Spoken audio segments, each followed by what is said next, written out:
นะโมตัสสะภะคะวะโตอะระหะโตสัมมา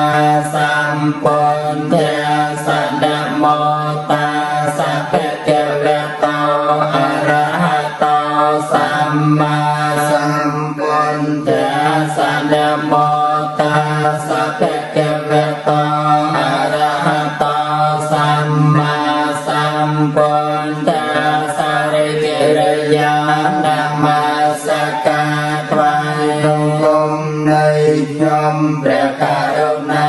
ចូលមានដល់ព្រះដ៏មានព្រះភិយអង្គនោះព្រះអង្គជាព្រះអរហន្តដ៏ប្រសើរទ្រង់ត្រាស់ដឹងនៅញយតរទាំងពួងដោយប្របីចំពោះព្រះអង្គអត់មានគ្រូ